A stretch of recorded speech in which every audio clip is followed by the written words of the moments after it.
interview with Lawrie Hooper, who's standing for the Ramsey constituency. Good morning, Mr. Hooper. Can I ask you, first of all, and this is a bit of a bold question, do you think you've been an effective MHK? It's no less bold than I'd expect from you after a few years in this job. I think I have, actually. So I think over the last 5 years, it's probably quite fair to say that I've been one of the more vocal and probably the one more active MHKs as well, actually, not just in Keys and Tynwald in legislative terms, but also in terms of all the work that goes on behind the scenes.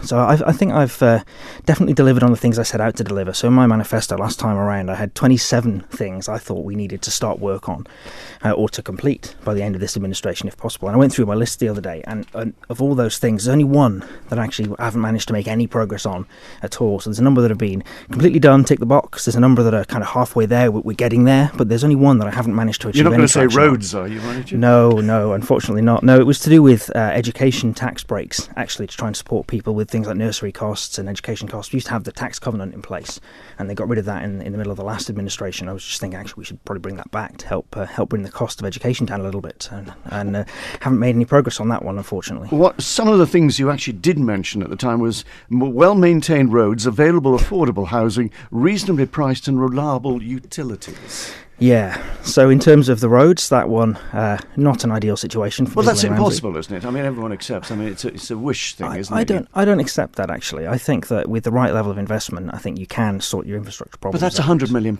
Oh, I'm not saying it's a small amount of investment by any stretch, and I'm not advocating going away and spending the whole amount overnight. But I think if we can gradually improve the way that we do things, and that's really been my approach for the last few years, is I'm not one of these believers in let's do nothing until we can do everything. So I wouldn't be saying let's get 100 million and fix all the roads. I'd be saying, actually, can we get 1 million and fix some of the roads, actually improve the way we do things, and maybe that will filter out, and hopefully that will make things gradually better. Affordable housing is another issue. It's still here with us. I still get a lot of contacts and queries from constituents about access to commissioners' housing. Again, I've been fighting against the new point system for the last 3 years since they brought it in. I'm now sitting on a housing working group. We're trying to actually develop the terms of reference for an all-island housing strategy. There's a housing amendment bill that also is sitting there lurking in the background. Yes. Concept of specific management application. What on earth does that mean? So this is a private member's bill that I've brought through the House of Keys. It's just finished its passage through the House, actually. It's now on to LegCo, and it's about reforming leasehold rights on the Isle of Man. So in the UK, if you're a leaseholder of a residential flat, you have the right to acquire management rights over that block of flats. If enough of you get together and say, we'd like to manage this block of flats ourselves. The UK also have the right to buy. So actually, again, the flats can get together and say we'd like to collectively purchase the block of flats. And that seems like it's making good progress. It is, yeah. So will it get through in this administration? That's the million-dollar question. So the first half of that is what the bill deals with, that a right to acquire, the right to manage a block of flats collectively, if you live in them, if you're a leaseholder. It's finished its way through Keys, so it's now with LegCo. I've got a member of LegCo who's happy to volunteer and take it through for me. It's quite possible it will get through the other side of LegCo before the end of this term. It might not. It might have to come back to Keys after the election next time around, but either way, I'm quite comfortable that I think it is going to be on the books at some point very soon. You have a background in accountancy and auditing as well. You do a lot of analysis of stuff that comes forward. Yeah. But it does seem when you stand up and do this whole list of things, surely this should have been done before it actually appeared before you guys. I mean, is that the way you look at it yourself? Sometimes, yeah. So quite a lot of the work that I've done over the last 5 years has been that kind of detailed challenge. Coming up behind with a sort of dustpan and brush. Sometimes, yeah. And to my mind, a lot of that should be getting done inside the departments. So a lot of the questions that get asked on the floor of Tynwald or Keys, sometimes that's where they're always going to be asked. Because when you're in the trenches doing some of this stuff, you can't see the wood for the trees. So you get quite fixated on what's in front of you. And sometimes you need a pair of extra set of eyes to say, actually, let's take a step back and think about this more broadly. And that's the whole purpose of parliamentary scrutiny. It's the whole purpose of public scrutiny, is to get someone who hasn't been down in the mire actually just look at this from another perspective. And sometimes that happens and it's really positive. Sometimes, though, you're right, it's picking through stuff that actually really should have been identified quite easily early on and for some reason hasn't been. And so a lot of the stuff that I've done over the last 5 years has been that kind of challenge to say, hold on a second, Minister or members, why didn't you pick some of this stuff up? Because this isn't going to work. And we've seen that with the Landlord Registration Bill, for example. It came through, it's been in progress for about 2 years, and I managed to work with the department on that one and get 147 amendments to that bill. You said, I don't know where to start with this one. down, there's so much wrong with it. Exactly, and a lot of that could have been picked up earlier in the process if people had been doing this kind of analysis or this kind of critical thinking. I think from earlier in the process, and as an auditor, that's something you're trained to do. Really, it's How much time do you spend at home sitting over these things? Quite a lot, actually. Yeah, it is. It is. But you do enjoy doing it, because Yes. I define some people as politicians, the people who wake up in the morning thinking about politics and go to sleep thinking about politics. And you strike me as that sort of person. Is politics absolutely your life? I'm going to say no to that, actually, because I don't see any of this as politics. Ultimately, I'm here to represent the best interest of my constituents. And for me, that's the number one part of this job. So when I'm looking through that landlord registration bill, I'm not looking through it because I'm really interested in the politics behind it all. I'm looking through it going, how is this going to impact on people? Is this going to improve things? And if it isn't, let's not do it. And that's the kind of mindset that I'd like to bring to all of this. Is this going to help? Is it going to improve things? Is it going to make things better? And if you can't see that it's going to do those things, actually someone needs to stand up and say, hold on a second, you need to go back to the drawing board with some of these things. Well, let's talk about Ramsey in a minute. But first of all, I had a person on the other day who was saying this is a national election. But I felt like saying to him, but you're going to be elected by the people of a specific constituency. So what is more important to you? What happens in Ramsey or what happens all over the island? Or is one interwoven with the other? I think the two are quite heavily interlinked, actually. So I'll give you an example of that. So coming through the coronavirus pandemic, one of the things I've been doing is working with the Economic Recovery Group, helping get the support schemes up and running. And right early on in that, we sat down and said, right, this is going to happen. We're going to go into lockdown. What do we need to do? And from my perspective, thinking about my constituents, a lot of my constituents are self-employed. A lot of them are working in trades or what have you. And actually, the most important thing is getting cash into their pockets, because ultimately we've all got bills to pay. And most people in this circumstance, no one's got 10 grand sitting in the bank account. So actually, if you do have a month or 2 months without work, how are you going to cover those costs? And so for me, the most important thing we could do right at the outset of the pandemic, of the financial support schemes, is how can we get that cash into people's pockets very, very quickly? And from that kind of concept came eventually Mira, which was largely based on kind of things the Irish were doing at the time. And so for me, that's a national issue. But the way that you have to approach it is to say, actually, this is going to affect everyone on the island, but how is it going to affect my constituents any differently? And if there is a difference, which sometimes there is, you have to kind of put that hat on as well and say, well, how do I make this work, not just for the whole island, but also for Ramsey? Because the worst outcome for me would be saying, let's do something that might be good for the whole island, but actually isn't any good at all for your local constituency. And there's a difficult balance to strike there. So in terms of Ramsey, I mean, say, for instance, the town hall, the future of the town hall, where does that feature in what people are concerned about this election? So for me, I think it's about access to those government services. So you get a lot of services that you can only really access face to face. When I said town hall, I meant the courthouse, that building there. So it's all tied in, actually. So the courthouse has a lot of kind of emotional attachment, I think, for me and for a lot of people in Ramsey, and I would like to see it back in full use. And what we've seen over the last few years is the commissioners step up to the plate. They've taken ownership of the building, and they are actually using it more than I think they thought they would. And that's where I think it's taken them a while to get a more permanent use in for the building. So it's quite regularly used for meetings and presentations and that kind of stuff. And so for me, that now is very much a local issue. It's handed over to the commissioners. The commissioners are elected. It's not my job to tell them what to do and what not to do. Really, they're answerable to the electorate in the same way that I am. So that, for me, has now become that kind of local, where we've done our bit as national politicians. We've helped you take that responsibility on, but really, you've got to go away and deliver on it. And so when that kind of issue happens, and it happens quite a lot with not just the courthouse, but things like housing, which is very much a local function, really, it's my job, I think, as an MHK, to act as that liaison and support between people and the people who are responsible, or sometimes between government and the commissioners. Sometimes you do need to sit down and make sure that both sides are talking, if that makes sense. Well, getting away from the government, we've seen obviously the Ramsey Pier, a bit of it, the first bits, the bay has been completed, but can I just talk about the marine development? How important is that to Ramsey? It's obviously gone on hold because of COVID. Yeah, it'll be an interesting one. I'm assuming you're talking about the marina rather than the quayside. The marina, the big development. So that's a private initiative. It's got government aren't involved in that in any way, and as far as I'm aware, everything has been put on pause, as it were. I think the people behind the development are quite keen to say, look, it'll have loads of benefits, a lot of economic benefits to the town, loads of jobs. There's obviously another side to that coin, because if you do develop that part of Ramsey, you might end up with a housing estate there, which maybe people aren't so keen on. You might lose public open space. And so whether it will benefit the town or not, I don't think the case has been proven either way. If I'm perfectly honest, I've not seen enough from the developers to say this will definitely deliver X, Y, Z, and it will definitely be of benefit. because you have to bear in mind what you will lose as a result. And I think that if that is going to go ahead, it's got to be done with private funding. I don't think they can fall back on the taxpayer in any way for this. And I think they have to prove that case. And then if they can prove the economic case, they've then got to go and prove the environmental side of things. And there's a lot of hurdles I think they're going to have to Is it going to happen? If I was a betting man, I don't know, actually. I'd say possibly not. I think they talked really big numbers at the outset in terms of funding. And I think, as well as COVID, there's a lot of other stuff going on that makes me think, is it really the right development at the right time for Ramsey? I don't know the answers to any of these questions. Well, we go on to the bigger questions as far as Manx politics is concerned. The chief ministerial position is obviously one. You were one of the people who wanted someone to declare if they wanted to be a chief minister. Yes. Before the election, you said it was a no-brainer. It was actually voted down by people who are apprehensive, I suppose, the effect that would have on the electorate if you stood up and said, yeah, I want to be chief minister. So what if you made it compulsory, I suppose, and everybody who wanted to had to declare whether they wanted chief minister would alter the situation. But what's your view on that? I mean, you obviously think everyone should declare.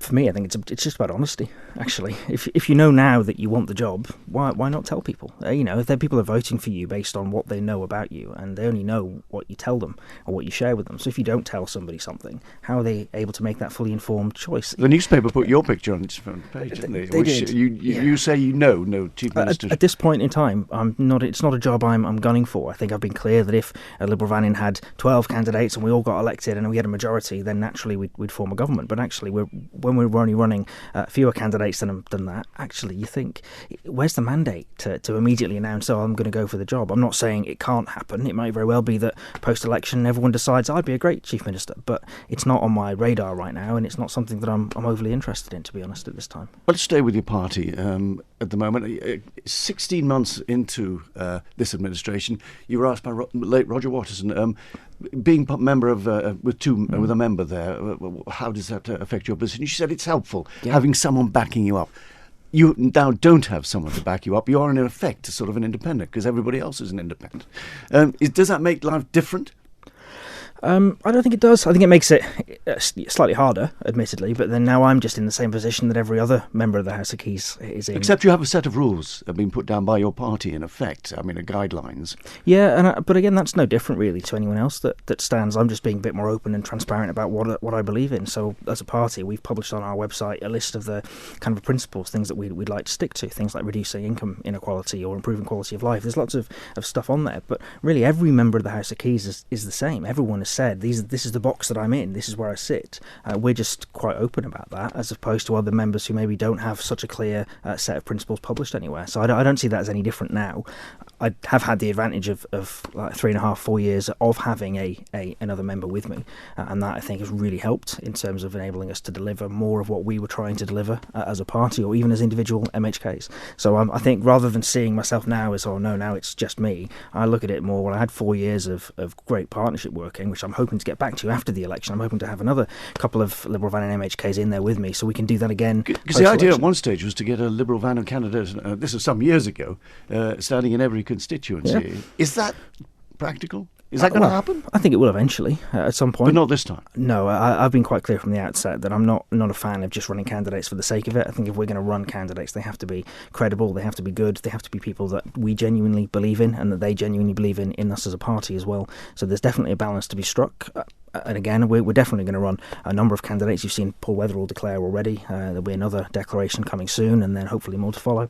So really, it's just a case of can we get the right people in the right places to do the right job. Now, Paul Weatherall is the chairman, isn't he? Yes. And you're the leader. Yes, that's right. So that's the way it's defined. Can it just talk about certain things that you've stood up and said this is what should happen and it hasn't happened? Climate change bill. Yeah. You wanted the date changed for zero emissions from 2050 to 2035. You got 7 votes, but you unfortunately got more against you, etc. How important do you think it is that the island actually sets itself that earlier target? Well, I've said this from the outset that for me, climate change isn't necessarily just about that reduction of carbon. It's an economic opportunity for the island. The UK have seen this. The UK have just brought their target forward to 2035. That 78% reduction on 1990 levels. They've done it. They've said actually they know that the way you tackle this challenge is by creating jobs, is by improving people's homes, improving people's quality of life, reducing people's energy bills, all these things which are would be doing anyway, even if we didn't have climate change. So would you bring this hanging over us. back in the next administration if you get in? I think I would, actually, but if the point I've tried to make consistently throughout the climate debate is that the date itself isn't that relevant. You can move as quickly or as slowly as you want, because the ultimate goal is that 2050 net zero target. The point that I've tried to make consistently is if you're a first mover in this space, actually it's about grabbing that economic opportunity, which I think that's where I think I differ from our government, is I'm not sure they quite see that. I think I do. I think the UK government see this quite clearly. I think a number of members of Keys see that there is a huge opportunity here for us, especially coming out of the COVID pandemic. We're talking about building back with a green, digital recovery. Actually, there's a lot to be said for that. And so this isn't just about carbon reduction and carbon emissions. This is also about jobs. It's about quality of life. It's about living costs. And actually, we wrap all these things up in the climate banner. That's nice. That's great. But the focus has to be on how will this be better for people, which is what I was talking about earlier. Do I genuinely believe that us taking all these actions and making this investment as a government, will that improve people's lives on the Isle of Man? I think absolutely yes, it will. Let's just go on to COVID, because the first time we've mentioned COVID in this interview. When should the government relax its COVID grip on the economy and loosen up? When should it allow people to get back to normal? Is there a specific date, or is there, in your view? Well, they've already announced at the end of June is where they're hoping to move back to unrestricted travel. I'm not quite sure whether that means travel with some testing or travel with different traffic lights like they do in Guernsey, for example. But it seems to me that the point that you start relaxing conditions is the point where more people have been vaccinated. So it's at what point are we going to hit that 60-70% threshold? It feels to me that the end of June is roughly when we're going to get there. So to my mind, if we vaccinated everybody with those 2 doses, surely that's what government's job is to make sure that everyone has been vaccinated. And when you've done that, what's the next step? Well, the next step must surely be to get back to normal. That isn't quite the same as saying government should stop its economic support, which I think is the question you're asking. When should we stop intervening in the economy? I can see that going on for a lot longer. Businesses and individuals have had a year of really significant disruption.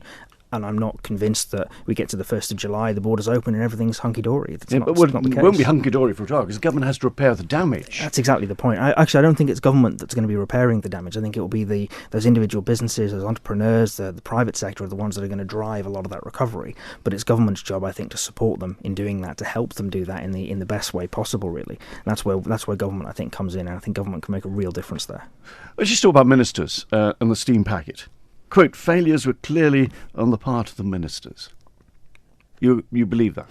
I do. I think the report that we saw from Stephen Hind was quite clear on that there were failings on the government side. It does talk about some potential issues the steam packet had, but really the report is quite critical of the government response. And for me, it comes back to, it's not this question of hindsight. It's not looking back, what do we know now? It's actually saying, what did we know then?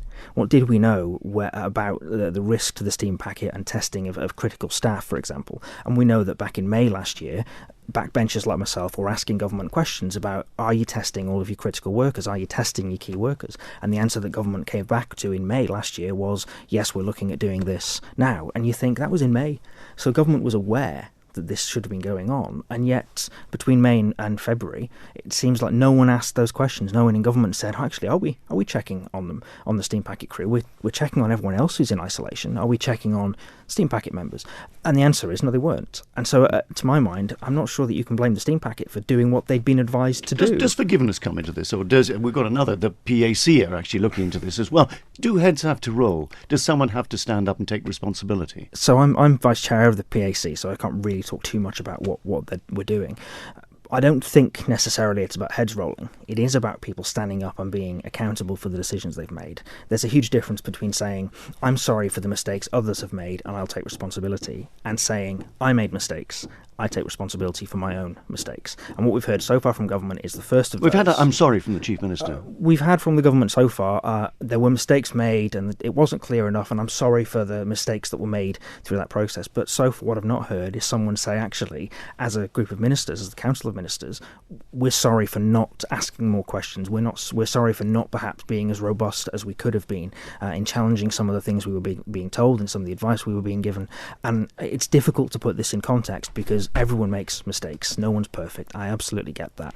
But when you have backbenchers like myself or Chris Robertshaw asking these questions, in the middle of last year, you've got to ask yourself, if we knew enough to ask these questions, surely the ministers did as well.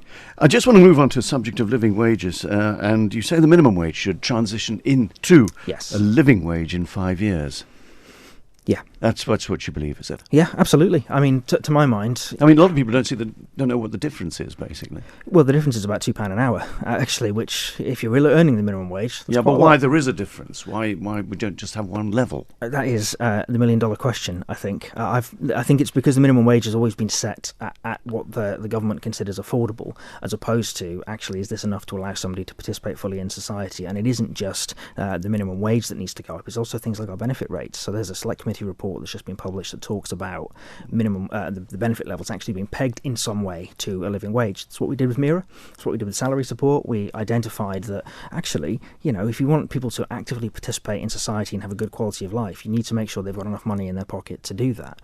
And so this is where it's all about for me, is improving that quality of life, improving people's ability to actually enjoy life on the Isle of Man. And yes, it can't be brought in overnight. It's got to be a transition. And if businesses need support to help get them there, I think that's absolutely fine as well.